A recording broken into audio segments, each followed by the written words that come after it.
मुरादाबाद पहुंचे सपा राष्ट्रीय महासचिव और राज्यसभा सांसद प्रोफेसर रामगोपाल यादव की आपत्तिजनक बयान। ऑपरेशन सिंदूर की जानकारी देने वाले वायुसेना की कमांडर व्योमिका सिंह पर दिया आपत्तिजनक बयान, कहा वो जाति से हरियाणा की चमार हैं।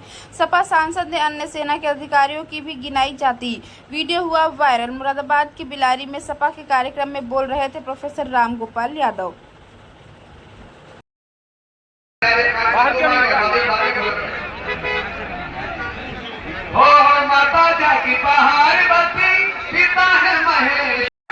बहुत ही खूबसूरत पल इधर देखिए, आपकी नजरों और कैमरों में कैद हो रहा है। आप बैठे हो तो मैं ही हूँ।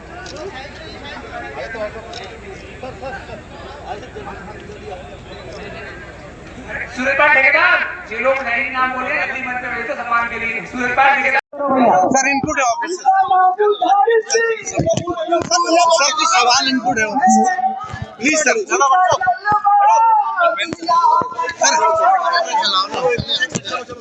सर सर थोड़ा बोलते हैं। अरे धर्मेंद्र सर देंगे भी तुम्हारी सर जाओ चलो सर कैसा हो रहा था कोई हो गया ये ज्यादा लंबी बात रखे तो मैं समझता हूँ मुनासिब नहीं हो। मैं बस इतना कहना चाहूंगा कि आज इस बात का प्रमाण है कि नेताजी चाहे हिंदू हो मुसलमान हो, इन सब जाति धर्म को तोड़कर एक धर्म है जो किसानी है, जो किसान इस देश की आत्मा है, उस किसान के दिल में बसने वाले नेताजी हैं। इसका प्रमाण ये है कि आज एक परिवार जो किसानी करता है वो अपनी जमीन दे रहा है नेताजी की प्रतिमा के लिए, उनके सम्मान में। तो ये बहुत बड़ा संदेश अपने आप में देता है कि नेताजी किसानों के दिल में कितना बसते। समाजवादी पार्टी की सरकार में जब भी नेताजी की सरकार रही, आदरणीय अखिलेश यादव जी की सरकार रही, सबसे पहला कदम अगर कहीं चलता था तो किसानों की कर्ज माफी के लिए चलता। हम सब ने देखा है कि आज किसानों के साथ क्या बर्बरता हो रही है। इसीलिए मैं आप सबसे यही अनुरोध करूंगा कि अपना सहयोग, अपना आशीर्वाद, जिस तरीके से आपने समाजवादी पार्टी में हमेशा बनाने का काम किया, इसी तरह अपना सहयोग, अपना आशीर्वाद पार्टी में बनाए रखने का काम करें। साथ ही आज के इस कार्यक्रम की बात है तो मैं खास करके उन सभी हमारे महान भावों का अपनी पार्टी, अपने नेता आदरणीय अखिलेश यादव जी की तरफ से बहुत बहुत कोटि धन्यवाद देता हूं, जिन लोगों ने अपने नेताजी की याद में स्मारक के लिए अपनी जमीन को दान दिया। साथ ही बड़े भाई फहीम जी का, जो कि इस मुहिम को आगे बढ़ाने में, इसको मजबूती देने में, इसको एक आह्वान देने में, एक मंच देने में आपकी जो भूमिका रही है, इसको आने वाले दशकों तक यहाँ की जनता हमेशा याद रखेगी। आपका बहुत बहुत धन्यवाद और बहुत बहुत आभार। एक रिश्ता कायम किया है, प्रेम का, अपनेपन का। ऐसे हमारे परम आदरणीय विशिष्ट अतिथि के रूप में मंचासीन आदरणीय सांसद आदित्य यादव जी, यहाँ मौजूद हमारे भाई, हमारे कांट से विधायक, पूर्व मंत्री रहे आदरणीय कमाल अख्तर साहब, हमारे साथ यहाँ पर मौजूद हमारे भाई आदरणीय हमारे विधायक आदरणीय नासिर साहब, यहाँ मौजूद हमारे सांसद राज्यसभा से और अपनी बेबाकी से बात रखने वाले परम आदरणीय जावेद अली खान साहब, आदरणीय विधायक जी, आदरणीय विधायक रामखिलारी सिंह यादव जी, पूर्व विधायक आदरणीय रिजवान साहब, यहाँ मंचासीन हमारे भाई जिन्होंने बहुत ही ये बेहतरीन कार्यक्रम और ये उपवन बनाकर ये साबित कर दिया कि जिस तरीके से नेताजी की उपलब्धियां हैं, जिस तरीके से नेताजी हमारे और आपके लिए प्रेरणा स्रोत रहे हैं, जिस तरह से नेताजी ने किसानों के लिए, महिलाओं के सम्मान के लिए, बेरोजगार घूम रहे युवाओं के लिए, हमारे नौजवान भाइयों के लिए, हमारी सेना के लिए जिस तरीके से निर्णय लिए, और निर्णयों के द्वारा आज इस उपवन में उनकी महक, उनकी मूर्ति के अनावरण के बाद यहाँ हमेशा हमारे और आपके दिलों में महक ही रहेगी। मैं केवल यही कहना चाहती हूँ क्योंकि आज हम सब अपने बड़े और वरिष्ठों को सुनने आए हैं। मैं सबसे ज्यादा ना बोलते हुए बस यही कहूंगी कि जिस तरीके से परम आदरणीय परम श्रद्धेय स्वर्गीय नेताजी ने, धरती पुत्र मुलायम सिंह यादव जी ने लोगों के दिलों में राज किया है और उसी की कार्यशैली के साथ अपने हर समाज के लिए, दलितों के लिए, पिछड़ों के लिए, अल्पसंख्यकों के लिए परम आदरणीय हमारे राष्ट्रीय अध्यक्ष अखिलेश यादव जी भी उसी तरीके से उसी राह पे चलकर सभी के लिए समान दृष्टि से देखकर कार्य करने हैं। तो आज हमें और आपको ये संकल्प लेकर जाना होगा, हमें ये ऐड लेकर जाना होगा यहाँ से कि जो अलग माननीय नेताजी ने जलाई है उसी अलग की रोशनी बनकर अखिलेश यादव जी इस समाजवाद की नींव को लेकर रखकर आगे पीढ़ियों को लेकर चल रहे हैं। तो हमें और आपको आने वाले 2027 में उसी रोशनी को और ज्यादा कीर्तिमान दिलाते हुए और रोशन करते हुए 2027 में सरकार बनाने के लिए योगदान देना होगा। मैं आखिरी में बस चंद लाइन से अपनी बात खत्म करूंगी। नेताजी के लिए कहना चाहूंगी कि नेताजी वो शख्सियत है साधारण परिवार से निकलकर जिन्होंने अपना हुनर दिखाया है, साधारण परिवार से निकलकर जिन्होंने अपना हुनर दिखाया है कि नेताजी ने अपने संघर्षों से ही समाजवाद को इतना बड़ा बनाया है। धर्मेंद्र यादव साहब, उनके भतीजे आदित्य यादव साहब तो मौजूद हैं ही हैं, लेकिन इससे बड़ी खुशी और क्या होगी कि हम सबके सरपरस्त, हम सब जिनको बहुत मोहब्बत करते हैं, हम सब जिनसे प्रेरणा लेते हैं, जो हम सबको मजबूती प्रदान करते हैं, उनका नाम है प्रोफेसर रामगोपाल यादव साहब। जोरदार तालियों के साथ इस सरजमीने बिलारी पर, सरजमीने देवरी दिनौरा पर स्वागत करिए। आज ये उपवन जो मैंने ये कोशिश की है, आपके आशीर्वाद के बगैर किसी कीमत पे पूरा नहीं हो सकता था। मैं देवरी दिनौरा गांव के और खास तौर पर इस पड़ोस के सभी लोगों का और अपनी विधानसभा के लोगों का दिल की गहराइयों से शुक्रिया अदा करता हूं और खास तौर पर अपने अंकल मास्टर साहब रजनाथ जी का शुक्रिया अदा करता हूं, श्यामवीर भाई का और उनके भाई का शुक्रिया अदा करता हूं और यहाँ पर बैठे एक एक इंसान का, मंच पर बैठे एक एक भाई का, एक एक बुजुर्ग का, एक एक सरपरस्त का शुक्रिया अदा करता हूँ।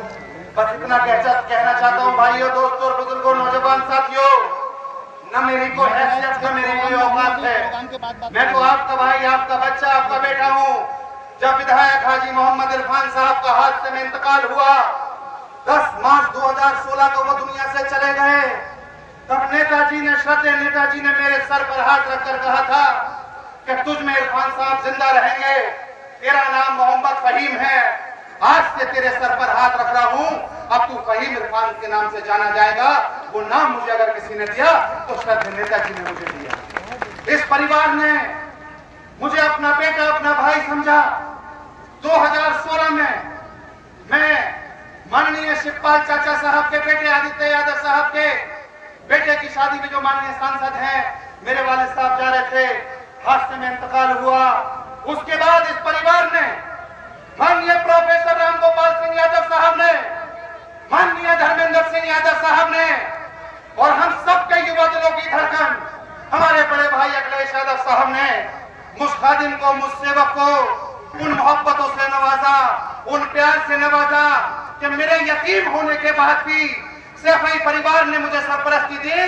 मैं दिल की गहराइयों से पूरे परिवार का शुक्रगुजार हूँ, खैर मकदम करता हूँ और ये आह्वान करता हूँ भाइयों, दोस्तों और बुजुर्गों, नौजवान साथियों, कि सभी वर्ग और सभी धर्मों ने, क्योंकि नेताजी ने हमेशा हमें सिखाया, नेताजी किसी एक वर्ग के नेता नहीं थे, नेताजी पिछड़ों के नेता थे, अगड़ों के नेता थे, अल्पसंख्यकों के नेता थे, दलितों के नेता थे। हम सब की बात को मजबूती से रखते थे। तो मैं तो नाचीज हूँ, मैंने ये उपवन बनाने की कोशिश की है। मुझ नाचीज को इस मंच ने जो इज्जत दी है, प्रोफेसर साहब ने जो इज्जत दी है, धर्मेंद्र भाई ने जो इज्जत दी है, आदित्य भाई ने जो इज्जत दी है और माननीय राष्ट्रीय अध्यक्ष अखिलेश यादव जी ने और आप लोगों ने इज्जत दी है, मैं कुछ नहीं हूँ। अगर ये ना होते और आप ना होते तो मैं इस लायक ना होता। इस सब का श्रेय सम्मानित मंच को, सैफई परिवार को और आप सबको जाता है जो मैं इस लायक हुआ। मैं तो आपका बच्चा, आपका बेटा हूँ। बस आखिर में इस दुआ के साथ ये परिवार हमेशा सलामत रहे, आप सब सलामत रहे। नेताजी को याद रखना है हम लोगों को, वो हमारे बीच से गए नहीं है, उनकी रूहानियत हमारे साथ है, उनका जज्बा, उनके जज्बात हमारे साथ है, उनके बताए रास्ते हमारे साथ हैं। बताओ हाथ उठाकर, हम लोग नेताजी को याद करते हैं कि नहीं करते हैं? हम सब लोग अपने नेताजी से बेनता मोहब्बत करते हैं, पूरे परिवार से बहुत मोहब्बत करते हैं।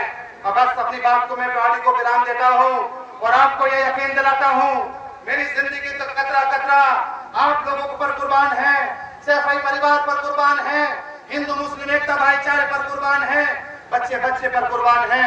आप सब सलामत रहें, आप सब ऊंचाइयों पर रहें। और अब मैं बिना ताखीर जोरदार नारों के साथ आदित्य भाई को बुलाना चाहूंगा।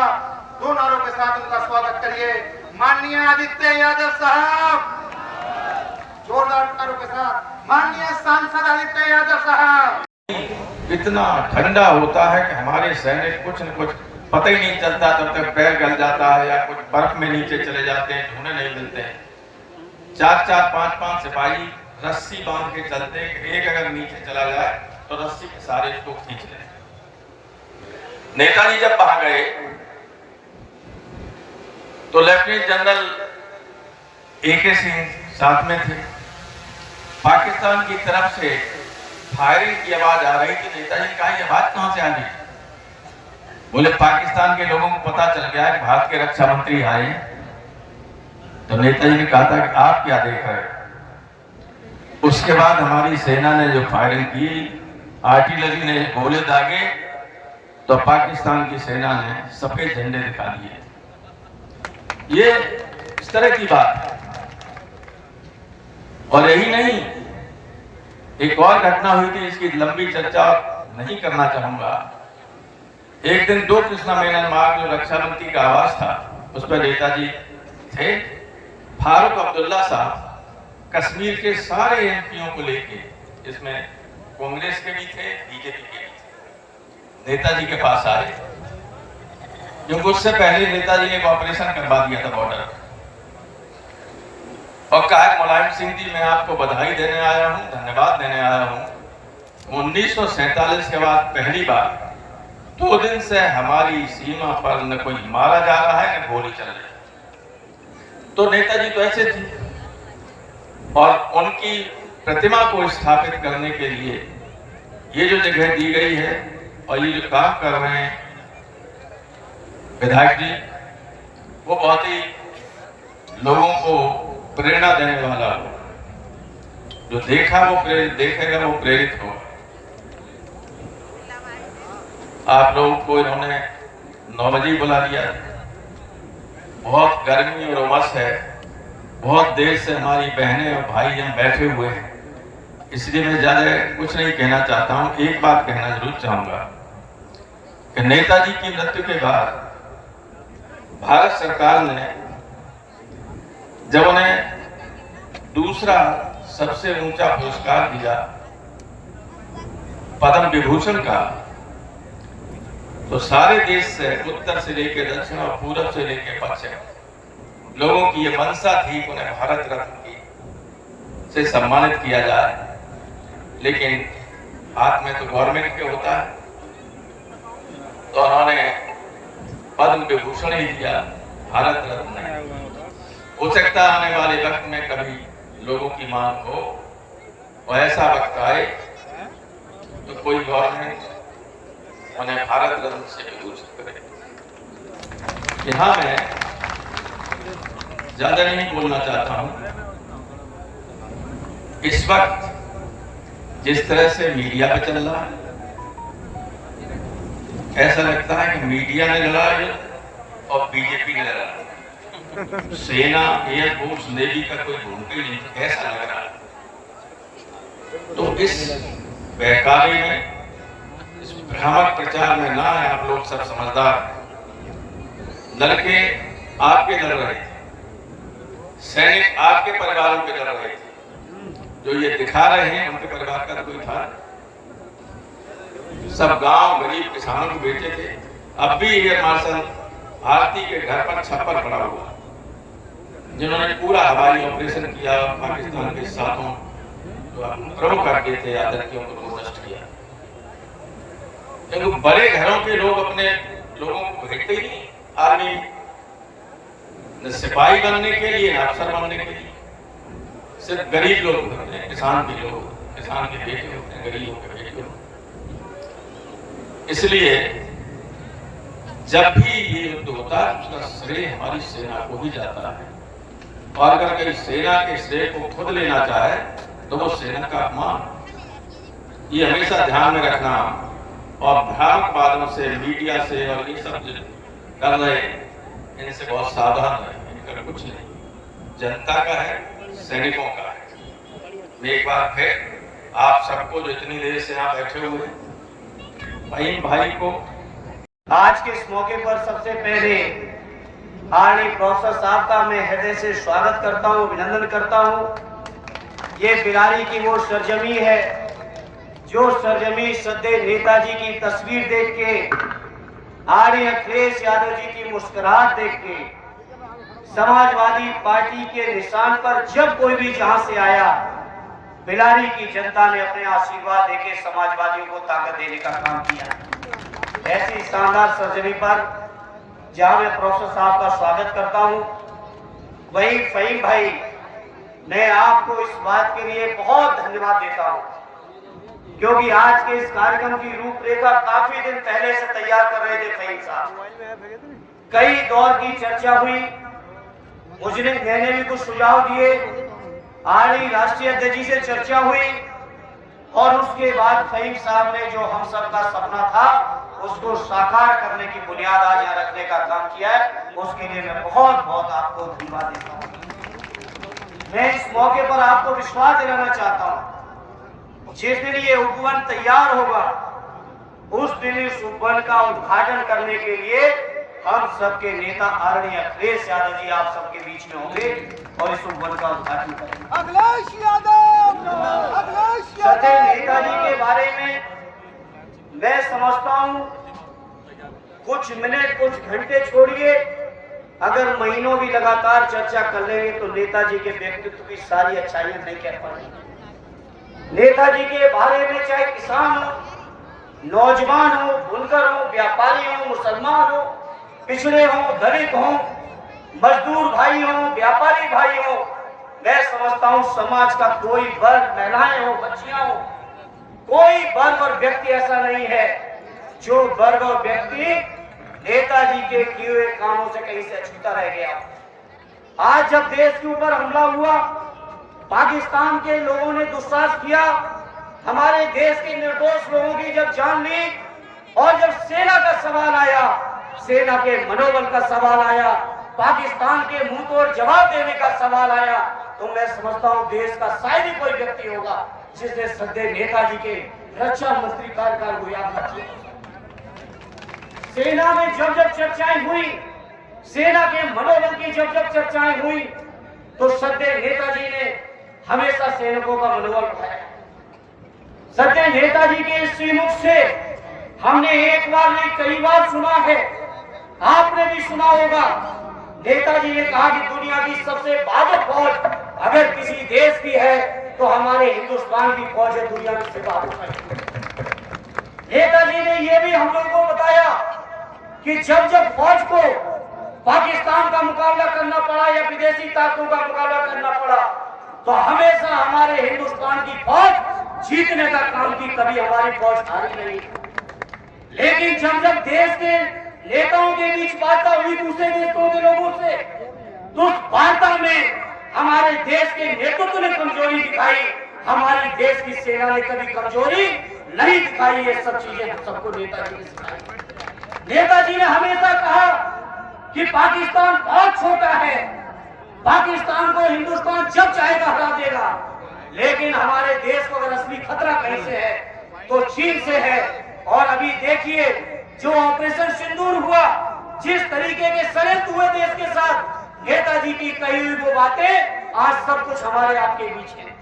इसलिए मैं अपने बिलारी के लोगों आपके बीच अपील और प्रार्थना करूंगा, सत्य नेताजी के जो बताए हुए रास्ते हैं उनके दिखाए हुए जो रास्ते हैं, उनके बनाए हुए जो सिद्धांत हैं, जिन सिद्धांतों पर चलकर आदरणीय अखिलेश यादव जी पीडीए का झंडा लेकर दलितों का, पिछड़ों का, आदिवासियों का, मुसलमान भाइयों का, किसानों का, नौजवानों का जो झंडा लेके आदरणीय अखिलेश यादव जी चल रहे हैं, उस झंडे को बुलंद करने में मेरे बिलारी के लोगों को कसर न रखना, ये हम आपके बीच प्रार्थना और अपील लेके आए।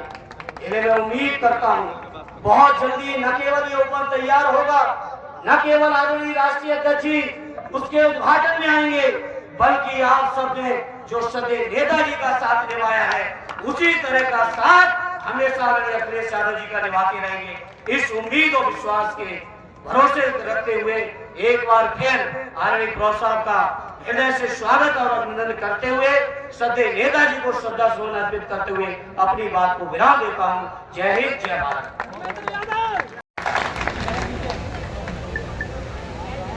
और फहीम साहब से कहना चाहूंगा कि प्रतिमा ऐसी बनाना जो दूर से आदमी पहचान ले कि ये मुलायम सिंह यादव की प्रतिमा। आपने देखा होगा कभी भारत और पाकिस्तान के बीच थोड़ी देर के लिए, 2 दिन के लिए एक युद्ध हुआ। अमेरिका के राष्ट्रपति ने हमारे प्रधानमंत्री और पाकिस्तान के प्रधानमंत्री को, लोग तो ये कहते हैं कि धमकाया और युद्ध विराम करवा दिया, क्योंकि आप सब जानते हैं कि घोषणा सबसे पहले किसने की? ट्रंप ने। इमीडिएट और एक और सबका। तो इससे हम ये कहने को, मुझे कहना नहीं चाहिए, लेकिन जब जब युद्ध हुआ पाकिस्तान से, हम जीते, लेकिन हमारे तत्कालीन या मौजूद नेतृत्व ने उस जीत को पराजय बदल दिया। सेना जीतती है अगर 2 दिन और हो जाता, हालांकि युद्ध कोई अच्छी चीज नहीं है, शांति का मुकाबला युद्ध से नहीं हो सकता, बर्बादी होती है। यहाँ से हटिए, आप कहीं से करिए। लेकिन हमारी पुरानी एक कहावत है कि सठे साठ्यम समाचरे, दुष्ट के साथ दुष्टता का ही बर्ताव करना चाहिए। पाकिस्तान मान नहीं सकता। जब ये सीज फायर हुआ तो सबके दिमाग में ये था कि ये मानिएगा नहीं पाकिस्तान। और आप देख रहे हैं रोजाना आतंकवादी मारे जा रहे, नहीं आ रहे, पाकिस्तान से आ रहे हैं और तिरंगा यात्रा निकाल रहे हैं ये लोग। ये तो केवल चुनाव के लिए सब कुछ करते हैं, केवल चुनाव के लिए। भाई इसमें तिरंगा यात्रा की क्या जरूरत है? और जरूरत है तो सारे देश को विश्वास में लेके कीजिए, सारी पॉलिटिकल पार्टी को विश्वास में लेके कीजिए। ये कोई वहां जो लड़ रहे थे लोग, वो बीजेपी के लोग थे। एक हमारे लेफ्टिनेंट कर्नल कुरैशी को इनके मंत्री ने गाली तक दी, हाई कोर्ट ने FIR करने का आदेश कराया, हाई कोर्ट। लेकिन दिव्या सिंह के बारे में इन्हें मालूम नहीं था कि वो कौन, और न एयर ऑपरेशन के जो इंचार्ज थे एयर मार्शल अवधेश कुमार भारती, न उनके बारे में मालूम था, वरना इन्हें भी गाली दे। मैं आपको बता दूं कि दिव्या सिंह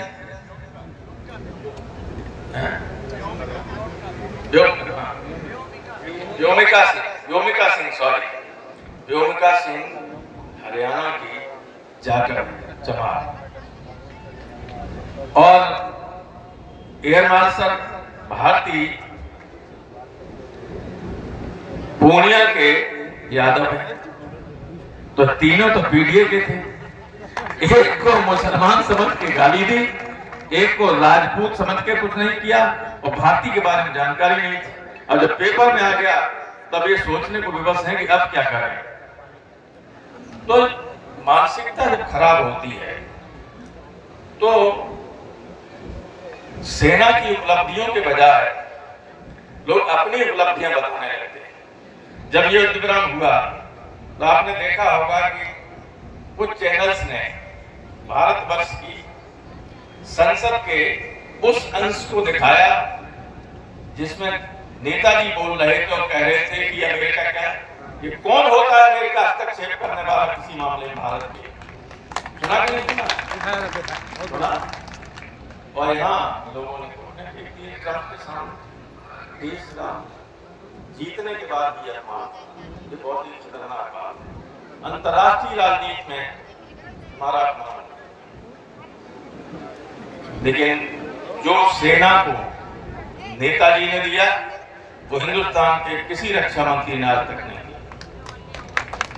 पुराने लोग सब जानते हैं, चाहे 62 का युद्ध हुआ हो, चाहे 71 का युद्ध हुआ हो, चाहे 65 का युद्ध हुआ हो, चाहे उसमें जब लोग मारे जाते थे हमारे सिपाही या अधिकारी, तो उनकी बेल्ट और टोपी घर पे आती थी।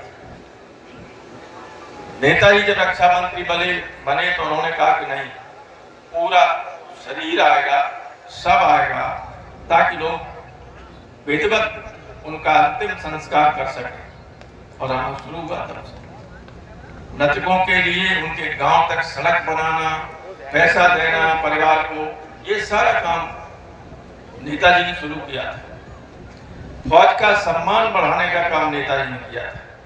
कुछ लोगों को, नए लोगों को याद नहीं है, जब वे रक्षा मंत्री थे तो सियाचिन गए। सियाचिन जाने वाले वो पहले रक्षा मंत्री थे। भाजपा जो है तिरंगा यात्रा निकाल रही है देश भर में, 100 जल्दी करो जल्दी। और क्या पूछ रहे हैं? तिरंगा यात्रा भाजपा निकाल रही है विशेष को लेकर। भाजपा का काम ही ये है कि हमेशा अपना लाभ सोचे, दुनिया मरे कुछ नहीं। डोनाल्ड ट्रंप को लेकर लगातार टैरिफ को लेकर क्या सर, डोनाल्ड ट्रंप जो है टैरिफ को लेकर लगातार धमकी दे रहे हैं, जबकि वो मध्यस्थता की बात कर रहे हैं। भारत की मध्यस्थता के लिए कौन धमकी दे रहा है?